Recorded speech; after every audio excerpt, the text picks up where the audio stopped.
যারা এই আন্দোলনে শহীদ হয়েছে তাদেরকে আমরা জাতীয় বীর হিসেবে ঘোষণা করছি। এবং এছাড়াও যারা এই ফ্যাসিস্ট রেজিমে গত কয়েক বছরে শহীদ হয়েছেন তাদেরকেও আমরা আজকের এই দিনে স্মরণ করছি।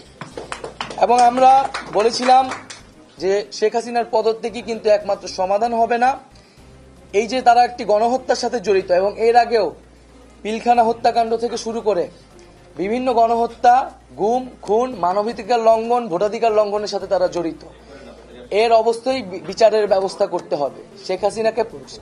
শেখ হাসিনা পালিয়ে গেলেই হবে না, আমরা তাকে বিচারের আওতায় আনব।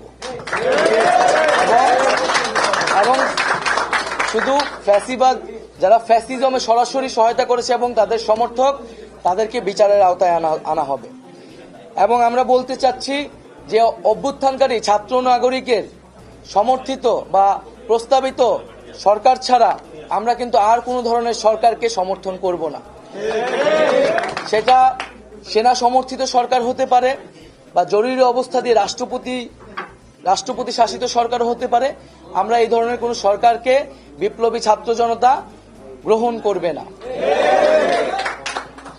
আমরা ঘোষণা করছি যে সকল আমাদের আন্দোলনের শিক্ষার্থী সমন্বয়ক ডাকসুর সমাজসেবা সম্পাদক আক্তার হোসেনকে এখনো জেলে বন্দী করে রাখা হয়েছে, আমাদের সমন্বয়ক ইব্রাহিম নীরব সহ সারা দেশেই বিভিন্ন সমন্বয়ক, আন্দোলনকারী এবং নিরপরাধ ব্যক্তিদের গ্রেফতার করে রাখা হয়েছে কারাগারে।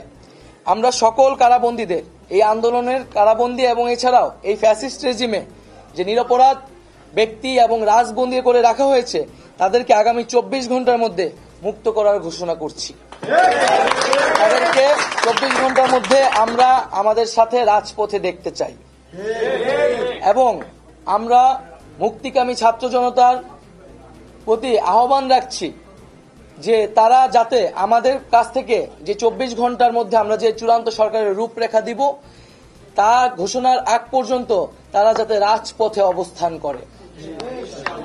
এবং এক্ষেত্রে আমাদেরকে সতর্ক থাকতে হবে যে আন্দোলনের সুযোগে এখানে ফ্যাসিবাদের দোসররা এখনো নানান ধরনের অঘটন, নাশকতা, সহিংসতা করে এই আন্দোলনের ন্যায্যতাকে প্রশ্নবিদ্ধ করার চেষ্টা করে যেতে পারে।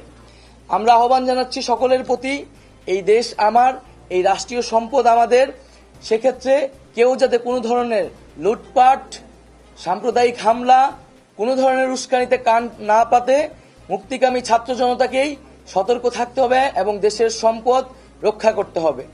আমরা কোনো প্রাণনাশ, কোনো সহিংসতা চাই না। আমরা শান্তিপূর্ণভাবে রাজপথে অবস্থান করব এবং যাদের বিচার করা হবে তাদের একটি প্রক্রিয়া অনুসরণ করে ন্যায় বিচারই আমরা সমাজে প্রতিষ্ঠা করব। আমরা বৈষম্য দূর করার জন্য, সমাজে ন্যায় বিচার এবং জীবনের নিরাপত্তার জন্যই কিন্তু এই এক দফা আন্দোলন ঘোষণা করেছিলাম। সেই ঘোষণার প্রতি যাতে সবাই শ্রদ্ধাশীল থাকে এবং বৈষম্য বিরোধী ছাত্র আন্দোলনের নেতৃত্বে এই অভ্যুত্থান সংগঠিত হয়েছে। এবং আমরা আহ্বান জানাচ্ছি যে বৈষম্য বিরোধী ছাত্র আন্দোলন সকলের জীবন এবং জানমালের নিরাপত্তার জন্য মাঠে থাকবে, সে বিষয়ে সবচেয়ে বেশি সতর্কতা দিয়ে আমরা রাজপথে থাকব। এবং আমরা আহ্বান জানাচ্ছি, আমরা ঘোষণা করছি যে যাতে বাংলাদেশে আমরা একটা ঐক্যবদ্ধভাবে এই গণঅভ্যুত্থানের গণঅভ্যুত্থানের মাধ্যমে সরকার পতন করেছি, আমাদের এখন ঐক্যবদ্ধ থাকতে হবে। এই ঐক্যবদ্ধ নষ্ট করার সকল পরিকল্পনাকে নস্যাৎ করে দিতে হবে।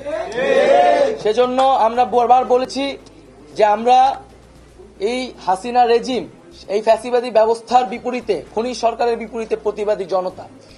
এখানে কোনো দল, মত, ধর্ম নির্বিশেষে আমরা সবাই ঐক্যবদ্ধ হয়েছি। এখানে কোনো ধরনের সাম্প্রদায়িক উস্কানি, কোনো ধরনের নাশকতা বা বিভাজনের চেষ্টা করা হলে মুক্তিকামী ছাত্র জনতাকে তা রুখে দিতে হবে। আমি আবারও এই গণ অভ্যুত্থানের জন্য সকলকে ধন্যবাদ জানাচ্ছি, সকলকে অভিনন্দন, দেশবাসীকে অভিনন্দন জানাচ্ছি। এবং আমরা আগামী 24 ঘন্টার মধ্যেই অন্তর্বর্তীকালীন জাতীয় সরকারের রূপরেখা হাজির করব। তার জন্য সকল পক্ষের সাথে আমরা আলোচনা করব, আমাদের সকল সমন্বয়কদের সাথে আলোচনা করব এবং এই কাজটি করার জন্য আমরা একটি লিয়াজু কমিটি হয়তো রাতের মধ্যেই প্রেস রিলিজের মাধ্যমে আপনাদেরকে জানিয়ে দিব যে আমাদের পক্ষ থেকে কারা আসলে এই বিভিন্ন পক্ষের সাথে আলোচনায় বসবে।